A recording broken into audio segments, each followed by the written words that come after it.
Thank you for joining us, friends. We will jump right into it. Lou and I welcome you to this show, which is chapter 13, verse 15. And today we're going to be talking about further expressions of Brahman. If you listen to the previous episode, in verse 14, we were saying how Brahman has really no body, no senses, no perception of any kind, but without Brahman, we cannot perceive anything or act in any way. We're not alive. We are alive because of Brahman. So, verse 15 says, shining by the functions of all the senses, without any senses, unattached yet supporting all, devoid of gunas, which means qualities, and enjoying the gunas, which are qualities. So this is verse 15. And as I said before, sometimes these don't make sense on the surface. It's like a dream. You have to peel it away and get to deeper levels. So let's start at the most superficial level.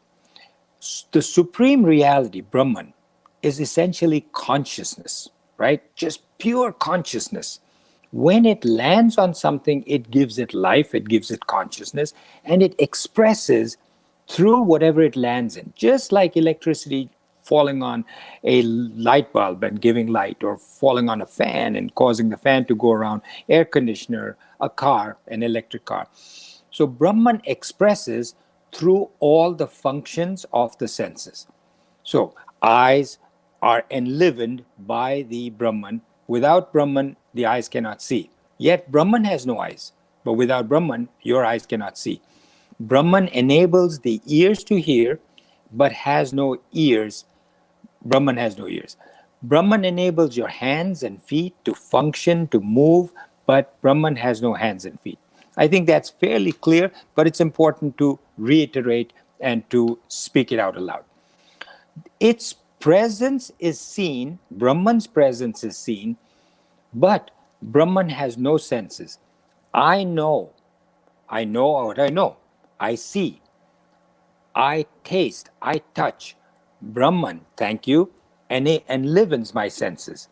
The five organs of perception and the five organs of action are enlivened by Brahman.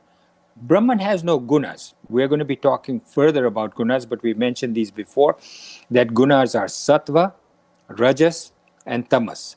Sattva is purity, equanimity, rajas is action and agitation, and tamas is just laziness. But Brahman is also known, we remember we talked in earlier parts of chapter 13 about kshetrajna and kshetra. Kshetra is the field, which is our body, mind, intellect, and kshetrajna is that consciousness which is aware of the body and the mind and the intellect. Brahman is the enjoyer of gunas. Brahman enjoys sight, Brahman enjoys taste, but not enjoy in the sense like you and I would enjoy something delicious to eat. We eat and say, oh my God, that tastes so delicious. Brahman has no desires, so Brahman doesn't say, oh my God, I wish I could eat that again. So we appreciate these verses more when we have the 20 qualities of a guna, of a jnani, that we had spoken earlier on in chapter 13. So without Brahman, our 10 sense organs, the 5 organs of perception and the 5 organs of action, our organs, everything is inert. We're dead without Brahman. Mm-hmm. Perceiving and acting is purely dependent on Brahman. So the unmanifest Brahman is the substratum of the world itself. As we said in the last episode, our dream is dependent on our underlying mind. If you don't have a mind, you won't dream. If you're dead, you won't dream. If you're alive and you're asleep, you will dream. That dream can be very vivid, but it is really dependent on the mind. The substratum of that dream is the mind, right? Similarly, the substratum of everything in the world and beyond is the unmanifest Brahman. It manifests itself, Brahman manifests itself when it alights onto something. So I think that part is clear, that when light falls, if it goes through a vacuum, you see nothing. It's pitch dark. But while it's Right. going through the vacuum, if there's a pieces of dust, as it falls on it, you'll see the sparks of dust in the vacuum. The Upanishads give examples of this. The Upanishads speak of the ocean, the vast ocean having multiple waves, multiple ripples of waves. Sorry about this phone keeping on ringing. Just as the ocean supports the waves. If there is a tsunami, the ocean remains the same. If there is no tsunami, the ocean is calm, ocean remains the same. There's monsoon, waves are big, crashing onto the rocks. Ocean is the same. No matter what's happening on the surface to its waves or whatever, the ocean remains the ocean. As the tides rise and the tides fall, the ocean remains the ocean. Global warming, water levels are dropping, ocean remains the ocean. Brahman remains Brahman no matter what happens on World War II, World War III, global warming, Brahman is Brahman, same as the ocean. Let's look at another substratum, which is gold. Just as an example, as in the scriptures, gold is gold. You take that gold and you make a nice, beautiful necklace. And then you say, I'm tired of this necklace. You melt the gold necklace down. It becomes back to gold. And that gold, you make it into a big bangle and you put it around your wrist. It's still gold. Doesn't matter if it's a necklace or bangle or a tiara around the head. Gold is gold. Brahman is Brahman. Brahman can present as a human being, as an elephant, as a hippopotamus, as a monkey, as a tree, as an insect, all of these. And the beauty is, keep this in mind, that there is no limit to Brahman. People often say, well, what happens when you've made a billion human beings, billions and billions, and won't you, how many more can come? There's no limit. Brahman is limitless. So same thing with gold. Now, another example from the scriptures and the gurus and swamis that gave this is mud and clay.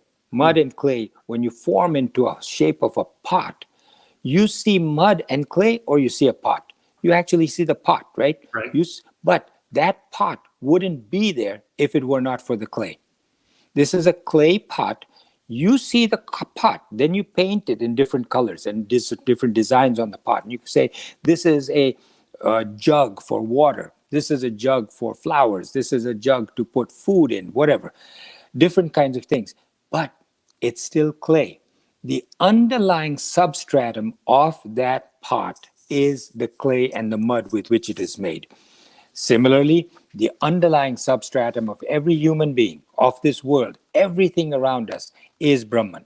So the verse says, Part of our illusion of life, isn't it? We look at that mud in that form and we think of it as a pot. We don't think of it as mud anymore. When that's actually right. It's mud. Beautiful, beautiful statement, because we all in this world, somebody was writing to me that how come I can't see myself as Brahman? Why can I only see myself as my body, as my sense organs? And that's because we're separate from Brahman. If you could see yourself as Brahman and not as your body, mind, intellect, then you would be self-realized. So you're right. We are so wrapped up from early childhood to believe in this as the body is me. I look at the mirror, I look at that thing in the mirror, and I say, this is me. No, it's not me. It's just my body. It's just a vehicle. Or an example you gave earlier that I really like, the eye cannot see the eye. Your sense of sight cannot see your eye.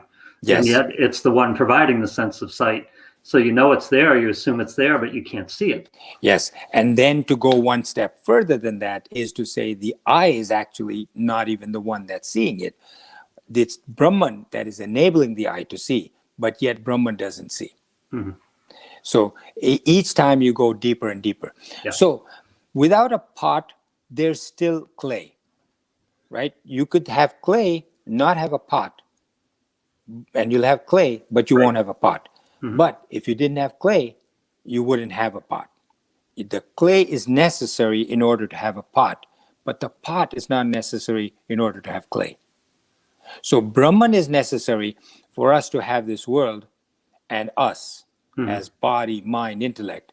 But if we are not there as body, mind, intellect, if everything went back into that tiny little dot from which it went first came when there was this great bang, everything goes back into that tiny little dot. Brahman is still there. The world, everything has disappeared. It's gone in, but it's dormant. It's still there. So the pot may not be there, but clay is still there. The clay is there even without the pot. The pot cannot be there without the clay. I hope I've not made it clear. The whole world, the whole pot is made of Brahman. Right. Brahman has no gunas.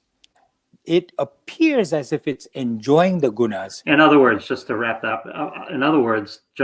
up, we will look at another person and see the person. We will not see Brahman. It's the same thing as seeing the pot and not understanding that it's clay. Right. Which is the reason, by the way, that in India, a lot of people, especially in the olden days, would mark a dot or a stripe on the forehead, so that when you look at a person, one of them, it's multi-factored, but one of the reasons for that dot or the lines on your forehead was to say, don't look at my face, how beautiful I am or how ugly I am, but look at this mark that should remind you that I am Brahman.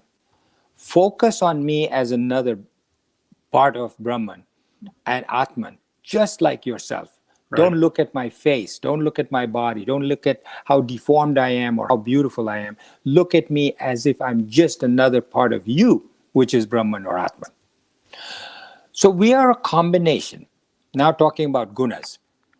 Each one of us is a combination of three gunas: sattva, rajas, and tamas. Very, very important topic we're starting on now. We are a combination. In order to be self-realized, a self-realized person is completely sattvic, all sattva. And that is equanimity, purity, cleanliness, all good. Rajas is all action, passion, agitation. Tamas is inertia, laziness, and lethargy and ignorance. Keep that in mind. Write it down if you need to, because it'll come up again and again. Brahman has no gunas. Brahman appears as if it is enjoying the gunas, but Brahman is only enlivening the gunas. It brings out the best in you in terms of sattva, or if your mind and intellect happen to be tamasic, lazy, inertia, then Brahman enlivens that tamas within you. But Brahman is not sattvic, Brahman is not rajasic, Brahman is not tamasic. You are. It is only enlivening those gunas within you, even though it may appear that Brahman is. Atman or Brahman. Atman is a smaller sub-portion of Brahman. Atman is a manifester. It only manifests as a certain way. It gives life. It enjoys the gunas. Atman, Brahman is everywhere, yet it is right here. It is right now. You don't see it. So you may say that the blind don't see the resplendent sun. This is in the Atma Bodha. The blind, just like the blind don't see the resplendent sun, even though it's there, this blind person says, I don't see anything. He doesn't see the sun, even though you say, can you not see it? Look how bright it is. It's hot. I can feel the heat, but I can't see any light. So, doesn't mean the sun isn't there. You and I cannot see Brahman or the Atman, doesn't mean it's not there. We're blind to it right now. Mm-hmm. But when you become self-realized, you become aware of it. When you wake up from a dream, only then you are aware that you were dreaming. So friends, that is verse 15, further expressions of a Brahman, and let's go on to verse 16 in the next episode. Thank you so much for joining us.